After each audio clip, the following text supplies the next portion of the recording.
Good morning, friends. Today we are going to start the first chapter of business studies, which is business and introduction or evolution and fundamentals of business. So, everybody remains busy in doing some kind of activity in this world. Some people are busy in producing things, some are busy in buying and selling those things, and some people are busy in profession, and while some other people are serving in factories. So all these activities can be termed as human activities because these activities are performed by human beings. Some activities are conducted to earn some profits, while some others are conducted for mental satisfaction of the person. So the activities which are conducted for earning profit with the motive of earning profit can be termed as economic activities, while the other activities which are conducted for mental satisfactions can be termed as non-economic activities. So next one is human activities. Human activities, basically the activities conducted by human beings can be termed as human activities. These are of basically two types as we discussed previously. The type of activities are economic activities and non-economic activities. Economic activities are conducted with the sole aim of earning profit, while non-economic activities are conducted for mental satisfactions. So economic activities can be further divided into three types. First one is business, second one is profession, and third one is employment. So what is business? Business refers to that economic activity which is conducted on a regular basis to earn profit through the production and sale of goods and services. For example, a clothes shop, a grocery shop, a transport company. So under grocery shops, the seller or the person make sale of different kinds of goods and services on a regular basis. So under profession is that kind of economic activity which is conducted by a person having some sort of specialized knowledge or skill, and that person uses that particular knowledge or skill to serve the various sections of the society, like doctors, lawyers, teachers. They all are professionals. And the last one is employment. So employment is a kind of contract under which one person agrees to work for another person in lieu of profit, like workers working in the factories and government officers. These are some of the examples of employment. So next one is non-economic activities. These are those activities which are conducted by a person for his mental satisfactions, like someone is working for the society for its benefits, like promotion of or promoting his religion. These are some of the examples of non-economic activities. So what is business and its characteristics? So first one is an economic activities. Business includes only economic activities. Means economic activities means the basic aim of which is to earn a profit. So any activities the aim of which is not to earn profit cannot be treated as a business. So it is essential to see that any activity performed by an individual should be economic in nature in order to be called a business. Second one is exchange of goods and services. For business, the exchange of goods and services is essentials. It means if an individual purchases a thing or a service for his personal use, this activity can't be treated as a business. But if that person purchase those goods and services for the sale in ordinary course of business, then this activity can be termed as a business. Similarly, if the owner of a vehicle makes use of it in transporting his domestic goods, it will not be business. But if the vehicle is used continuously in transporting goods belonging to other people, this activity can be termed as a business. Next one is regularity in a dealing. So, to be termed as business, an activity must be done on a regular basis. So there must be continuity when a person is doing some sort of activities. Like a person sells his old cell phone and purchase a new one. Here the purchase and sale of goods are taking place. But if the person is not doing that activity on a regular basis, then it will not be treated as a business. Next one is profit motive. So whenever we talk about business, the sole aim of it was to earn a profit. But as we know, there are also chances of incurring loss while conducting business activity. So whenever a business earn loss, it will also be termed as a business activities. So the essential condition is that the conduct of the individual should be propelled by a desire to earn profit, whatever may be the result of the transactions. It can either be profit or it can either be loss. Fifth one is element of risk. So there are many kind of risks involved with the business. So it means that there are problems and there can be the source of loss.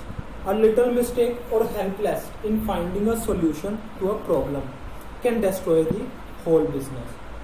So if a businessman forecasts the demand wrongly, there can be loss. So little negligence in decision making can compel the businessman to shut down its activities.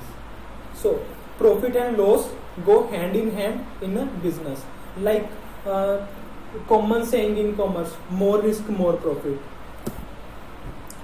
Next one is creation of utility. So business tries to create many kind of utilities, like place utility, form utility, time utility, and ownership utility. So what is form utility? These businesses converted raw material into finished goods so that the consumer may be able to use that particular goods. For example, cotton is converted into thread, and then thread is converted into, with the help of thread, clothes are made. So a form utility is created. Next one is place utility. With the goods are generally produced at one place, but it is not necessary that those goods are consumed at that particular place only. So with the help of transportation, place utility is created. Like by storing goods, time utility is created, and by purchase and sale, ownership utility is created. Next one is consumer satisfaction. The aim of business should be earning profit, but at the same time that the consumer satisfaction equally important. If the consumer is not satisfied, then he will not purchase the goods of the business, and the business will not be able to earn the profit or run its activities. So the consumer satisfaction is equally important whenever business is doing its activities. So next one is profession. So profession is that kind of economic activities which is conducted by a person having specialized knowledge, and that person uses that specialized knowledge to serve the various sections of the society. So what are the characteristics of a profession? First one is body of specialized knowledge and techniques. So, to be called a profession, a professional should have specialized knowledge and a technical skill.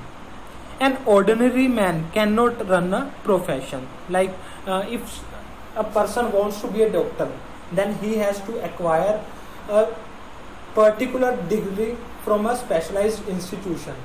Like if a person wants to be a lawyer, then he has to acquire a particular kind of degree from a recognized university. Second one is formalized method of acquiring training and expertise. There should always be a provision for training and experience in a provision.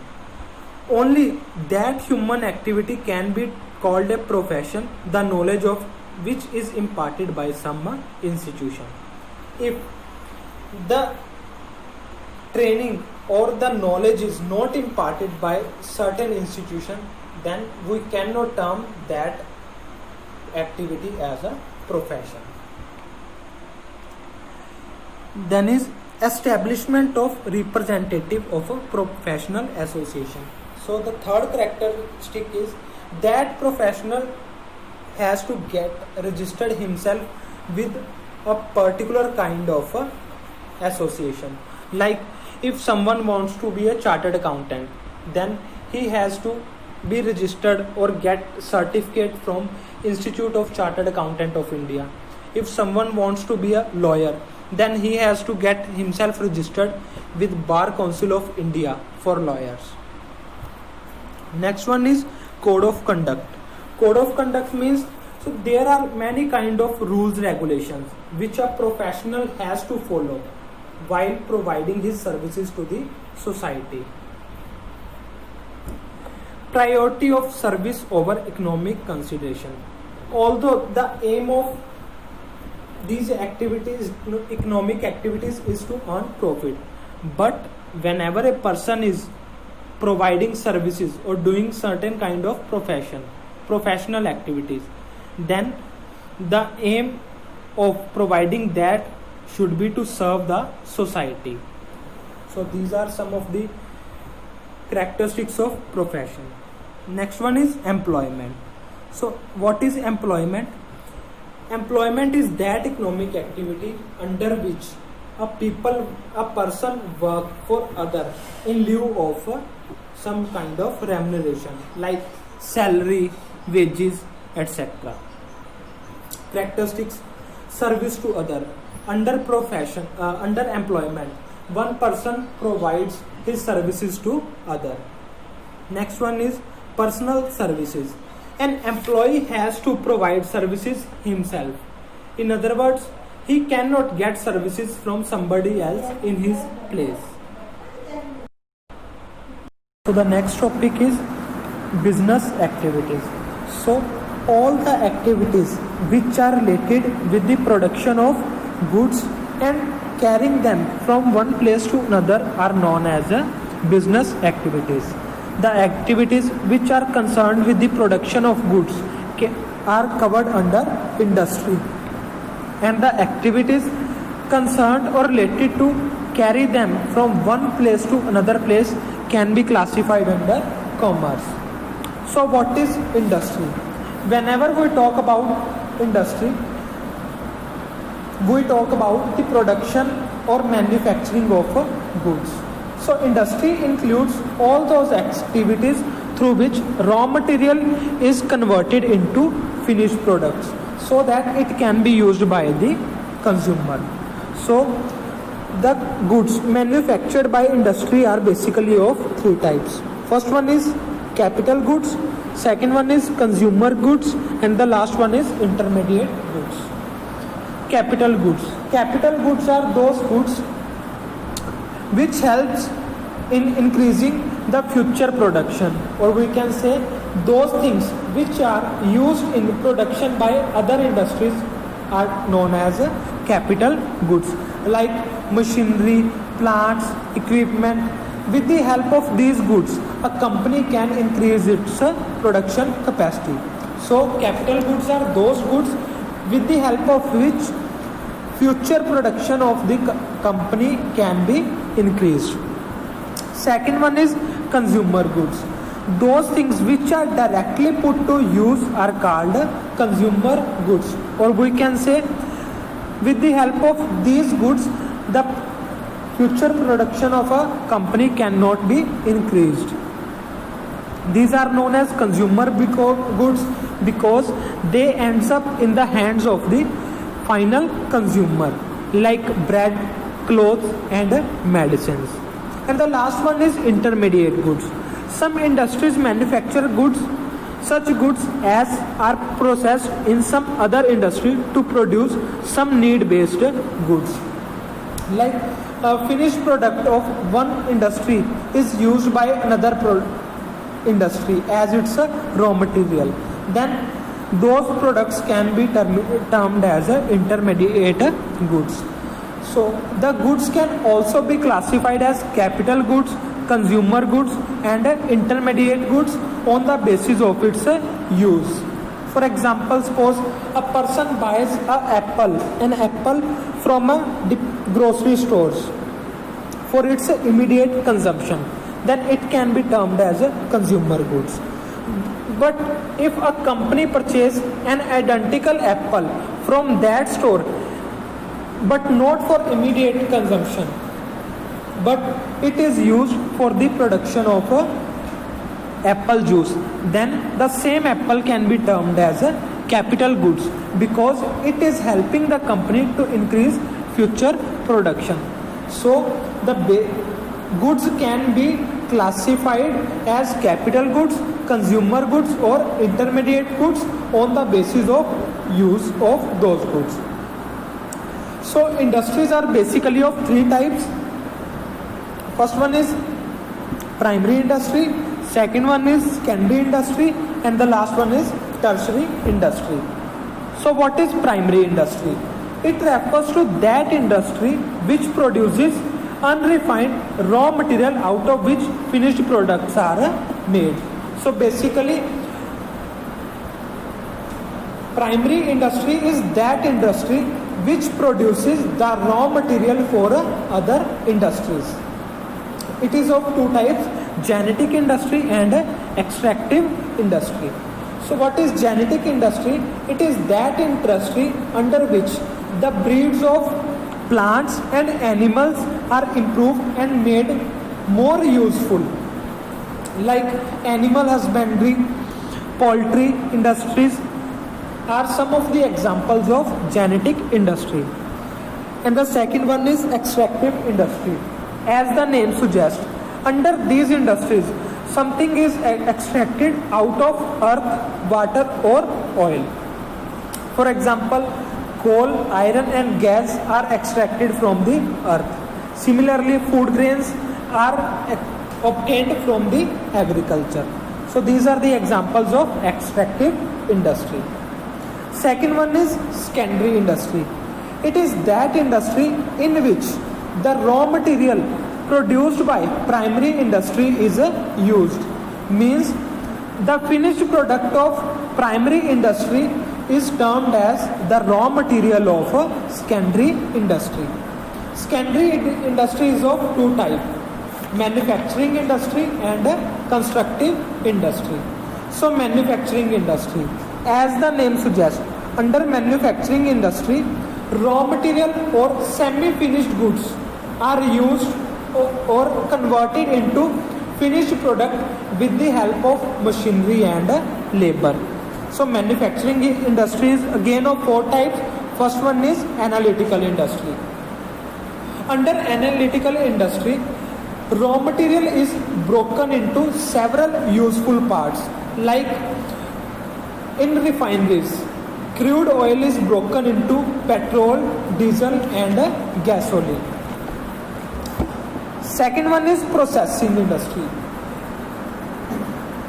Under processing industry, raw material pass through different processes so that it is converted into finished goods and it can be used by consumer. For example, manufacturing sugar from sugar cane is the example of processing industry. Next one is synthetic industry. Under synthetic industry, two or more than two raw materials are mixed together to form a useful product. Like cement is manufactured by mixing limestone, gypsum, coal and ash. And the last one is assembling industry. It is that kind of industry wherein the parts manufactured by other industries are assembled and a more useful or new product is manufactured with the help of those parts. For example, automobile industry is the example of such a kind of industry. Next one is constructive industry.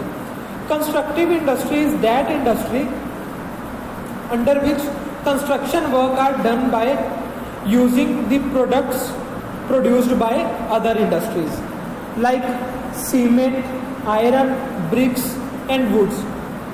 With the help of these products, construction companies construct buildings, bridges, roads, dams, etc. Next one is tertiary industry. It refers to that industry which produces services. Services industry include those services which help the business to move without any problem, like transportation, banking, warehousing, advertising. These are the example of tertiary industries. Next is commerce.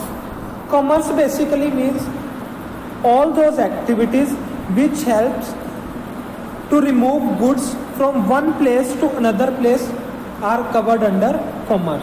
So it refers to the sum total of all those activities which are engaged in the removal of hindrances of person, place, time, risk, finance and information in the exchange of commodities. So whenever we conduct business activities, there are many kind of problems which are removed with the help of these elements. So there are basically two components of commerce. First one is trade and second one is auxiliaries to trades. Trade. So what is trade? It refers to purchase and sale of goods or services with the sole aim of earning profit. The persons who are performing these activities are known as traders and the activities they are doing can be termed as a trade. So basically trade is of two types, home trade and a foreign trade. Home trade is that kind of trade which is done within the boundaries of a nation, or the trade conducted within the territorial limits of a country can be termed as a home trade. Home trade is basically of three types. First one is local trade, state trade and interstate trade. Local trade. Local trade is limited to some village, town or a district. This trade includes things of daily use and things of perishable nature which can be fresh fruits, sweets, milk, vegetables. Like if a person residing in Malot is doing his activities in the territorial limits of a municipal corporation of a Malot, then it can be termed as a local trade. Second one is state trade. When a trader starts trading above the local level and trades on the state level, it is called trade on the state level. For example, a person of Punjab state doing his activities in different districts or within the limits of a Punjab state, then it can be termed as a state trade. For example, a person of Malot doing his activities or dealing with a person of Amritsar, it can be termed as a state trade. Next one is interstate trade. When persons belonging to different states are doing activities, then it can be termed as a interstate trade. For example, a person of Punjab doing his business activities with a person from Haryana or Maharashtra, then it can be termed as a interstate trade.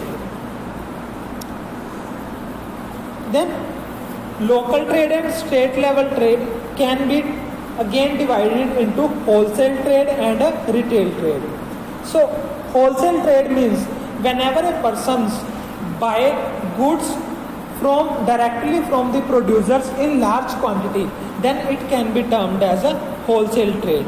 But when a person buys goods in small quantities from a wholesaler for the sale to consumer, then it can be termed as a retail trade. Foreign trade.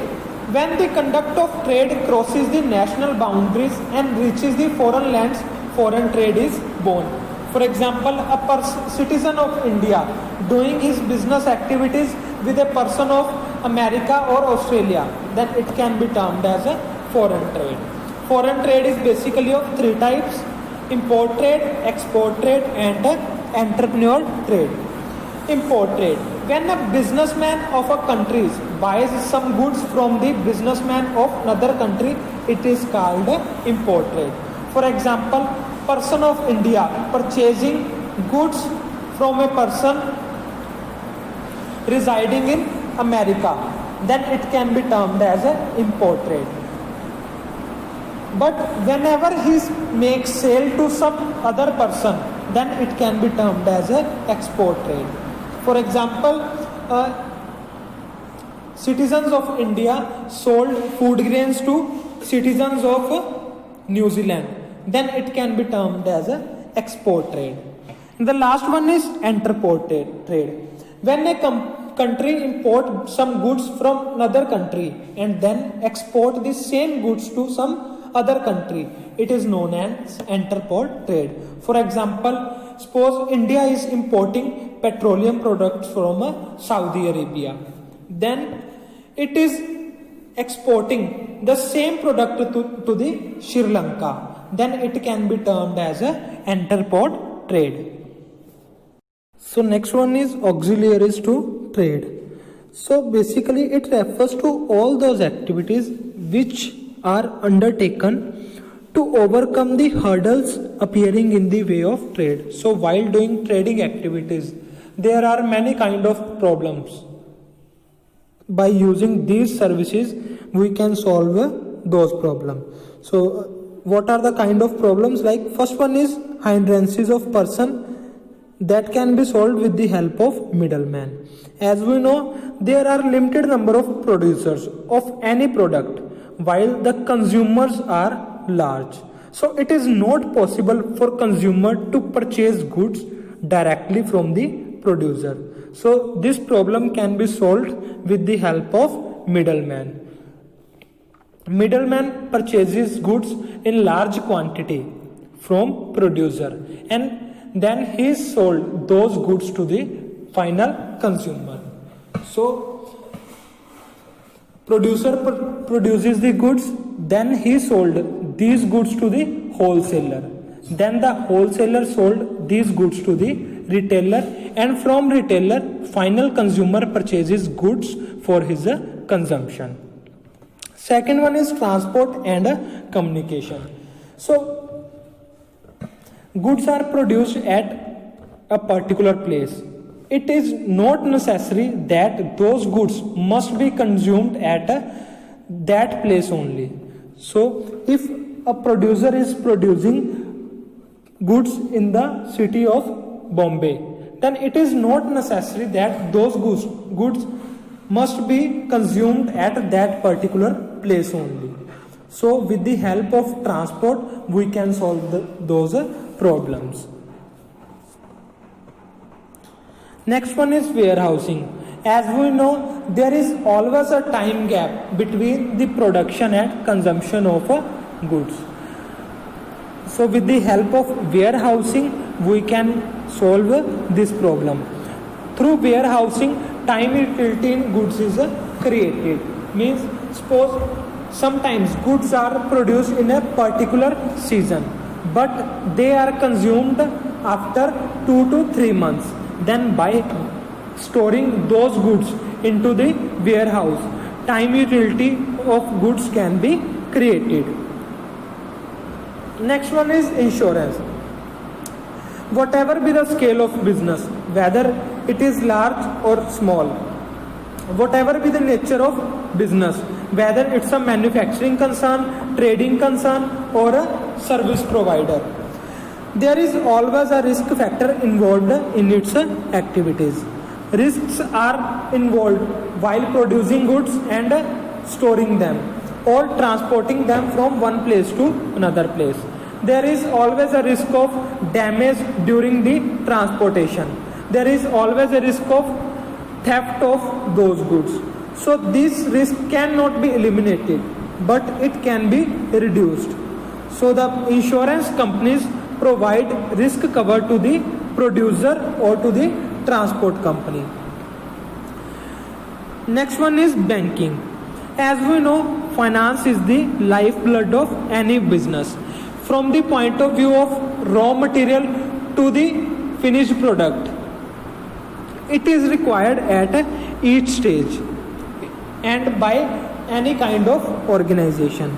A businessman usually short of self-owned funds which he compensates by borrowing from outside. Sometimes goods are purchased from a distant place where cash payment of course is not possible. So with the help of banking facilities, we can make payment to those suppliers. And the last one is advertising. So as we know, today is the day of competition. So it is not possible for a businessman to sit and wait for a customer so that he can make sale to the consumers. To attract customers toward his product, a producer has to provide full knowledge to the consumer regarding his product.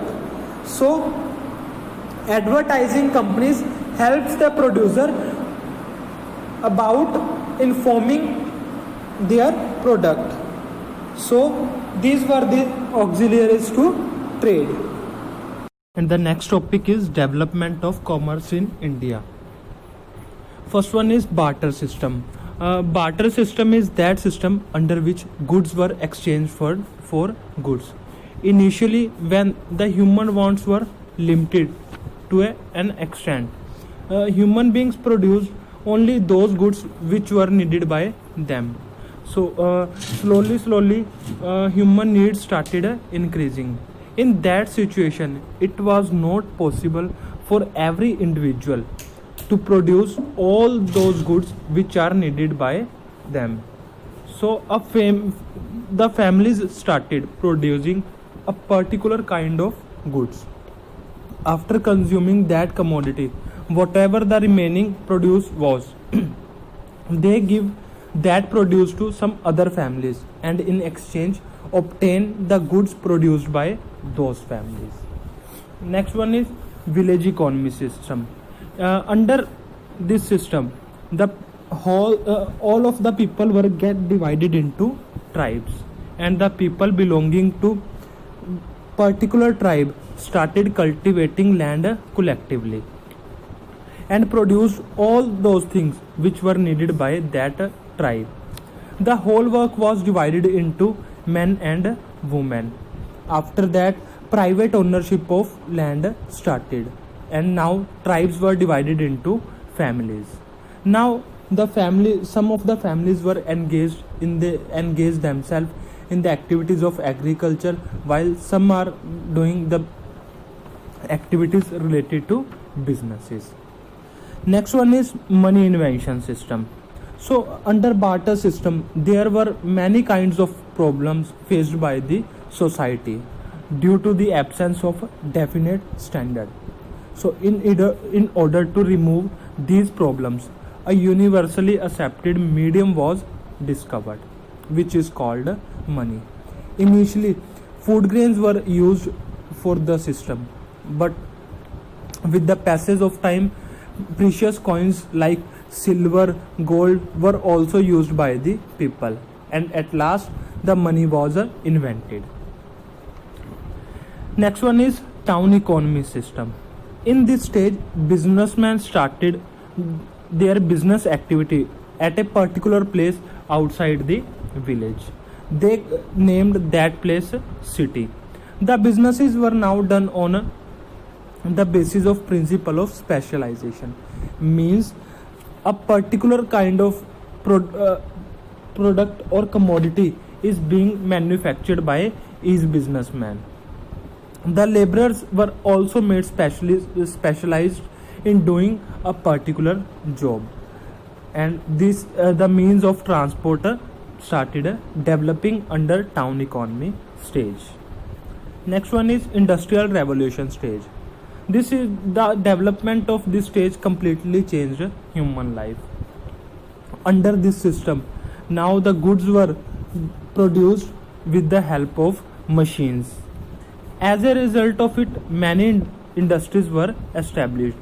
These includes the textile industry, chemical industry, and sugar industry. And the last one is communication and transport development stage. Under this system, now the human beings started doing business activities electronically through internet, and various modes of communication and transport were developed. Initially, the transport was the medium of transport was bullock carts, but now the airways or seaways were also used by the human beings for transporting goods from one place to another place. Next one is indigenous banking system. So what is indigenous banking system? Indigenous banking system can be defined as a private firm which involved themselves in doing activities related to banking. They were basically the private individuals who lend the money and accepts deposits from the public. So basically there are many kinds of functions performed by indigenous bank, and the functions of indigenous banks can be divided into two categories. First one is banking function and second one is non-banking functions. So first one is lending of money. Money lending is the principal banking function of the indigenous bankers. Loans are given on the basis of promissory notes, simple receipts, legal documents, personal securities, and mortgage. Rate of interest is different for different person and at different places. Rate of interest depend largely on the nature of security offered. Good security keeps the interest rate to about 18%, while on the poor security the rate of interest ranges between 24 to 40%. So the next one is accepting deposits. Another important function performed by indigenous bankers is to accept deposits of the publics. Then these deposits were used by those banks to lend money to other peoples. These deposits can be withdrawn by the depositor personally or through their written orders. Some indigenous bankers use checkbook system also, but this system is only used on a specific or on a very rare basis. Dealing in hundis. Hundis were like bill of exchange. It is a credit note of the indigenous bankers, like check for the modern banks. These banks deal in the sale and purchase of various kinds of hundis. Next one is non-banking function. Non-banking function, first one is speculative functions. Indigenous bankers were also known to be actively engaged in speculative activities, like wheat and other such products are their field of operations. Next one is commission agent. At many places, indigenous bankers also function as commission agent in the grain market.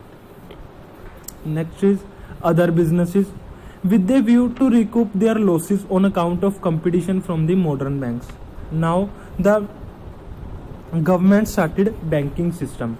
Now the indigenous bankers were facing competition from other banks. So they were incurring losses as compared to previous years.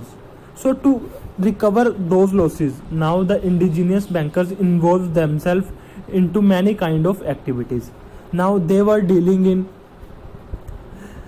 silver or gold, means they were doing jewelry kind of works. Methods of advancing loans by indigenous bankers. First one is loans against the receipts.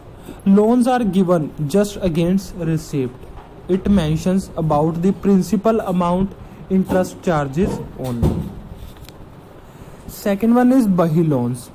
Loans were also given to the borrower by just signing in the documents or Bahi khatas. Loans are advanced against signature of the borrower in account books or books of the bankers. The borrower promises to return the loan at the stipulated time. Means the time when the loan will be repaid by the borrowers will be mentioned in the books. Mortgage. Indigenous bank gives loans on the mortgage of fixed and immovable properties of the borrowers. Discounting of hundis. These indigenous banks also provide the facility of discounting of hundis. Next one is importance of indigenous bankers. Credit to small traders. Indigenous bankers advance loan to those small traders who were not able to get loan from banks due to the absence of sufficient securities. Then loans were also provided to rural traders also. So loans are advanced just on the basis of personal securities. These bankers have personal contacts with their customer and they have full knowledge regarding their economic status. Credit to agriculture. Indigenous bankers also provides loans to small and marginal farmers having a small piece of land. Loans are advanced to the farmers on simply pledging their crops. Even landless cultivators are given loans by these bankers, but these were given at a high rate of interest. Long-term credit. Indigenous bankers also give long-term credit besides working capital needs of the small industries. Their long period fixed capital needs are also fulfilled. So these were the importance of indigenous bankers. The next topic is business risk, nature and causes. So what is business risk? Business risk refers to the possibility of inadequate profits or even losses in the business because of uncertainty. So risks are part and parcel of the business activities.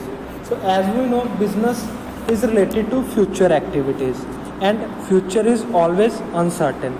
So this uncertainty creates a risk.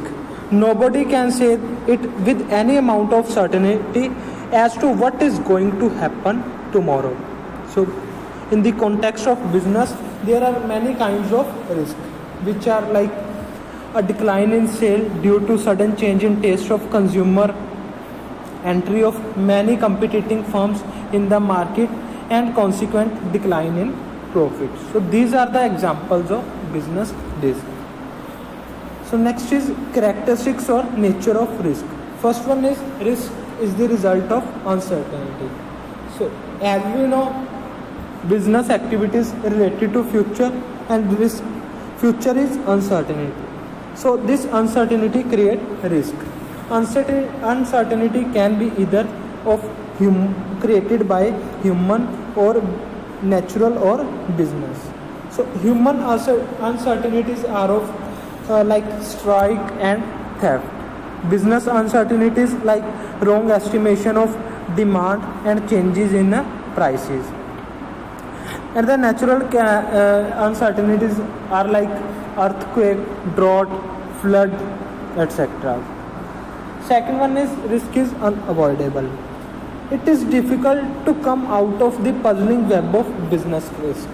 The only reason of it is that business is carried on future, and as we know, future is uncertain.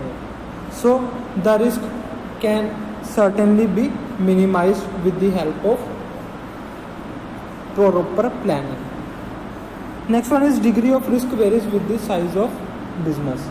So risk factor depends on the nature and size of business. If the size of business is large, then the risk factor is large. If the size of business is small, then the risk element is lesser as compared to large scale business. Profit is consideration of risk taking. Whatever a businessman gets for taking risk is called profit.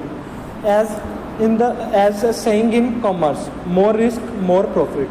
If a person is taking more risk, he will definitely get more profits. If he is not getting any kind of risk, then he will certainly get lesser amount of profits. Risk depend on the nature of business. The risk factor also depends upon the kind of activities performed by business organizations. If a business is involved in manufacturing certain kind of activities, then it will have a larger amount of risk, whereas a trading concern have lesser amount of risk. On the hand, if the business is producing goods which are of daily use, then the risk factor is low. The risk factor is low. But if the business is producing goods which are of seasonal demand, then the risk factor will be high.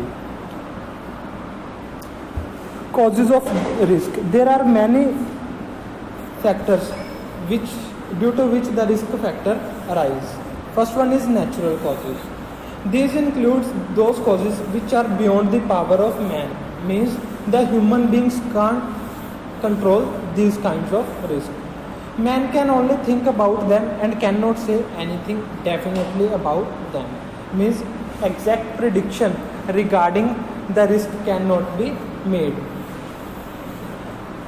Natural causes are of many kinds, like seasonal changes. Seasonal changes greatly affect business. They include dust storm, floods, drought, and snowfall. Geological changes. So changes taking place in the womb of earth, means changes taking place in the tectonic plates of the earth causes great loss. The earthquake is the example of such a change. Other natural calamities. These natural calamities include lightning, adverse changes in atmosphere, locust attack on the standing crop, like the one we are facing now in the states of Rajasthan and UP. Human causes. Man has an important role to play in creating business risk. It includes all the causes born out of human carelessness, dishonesty, impatience, and lack of intelligence. Thus, checking these risks created by man is profitable for the entire society and the country. This risk can be checked with the help of caution, honesty, patience, and application of wisdom.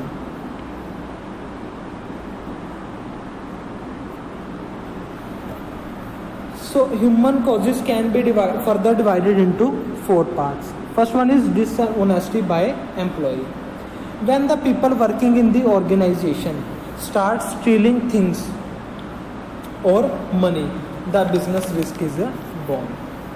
Next one is dishonesty by customer. When the customer starts stealing things and are unable to make payments or refuse to make payment deliberately, then the business risk is created.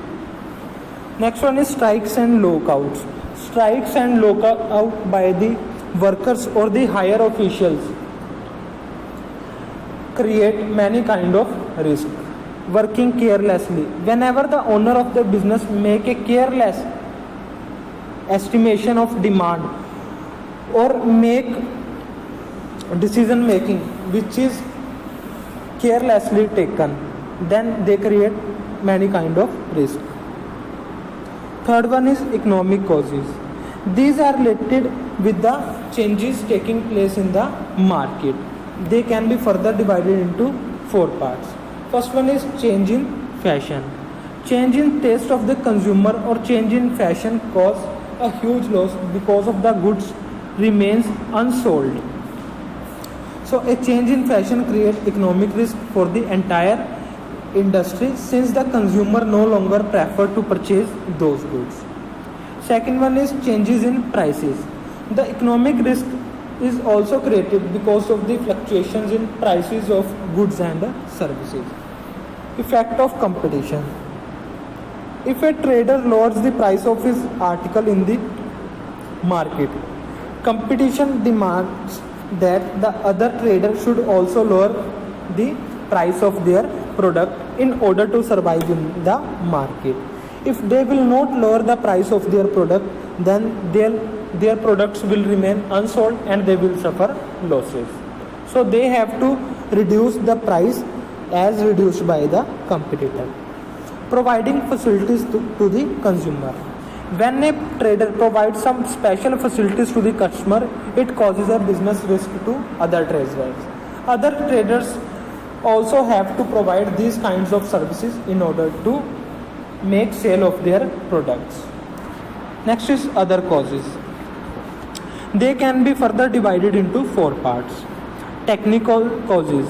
The arrival of technically new machines in the market replacing the old machine is a technical cause of creation of a business risk. Means whenever we purchase a machine, if with the development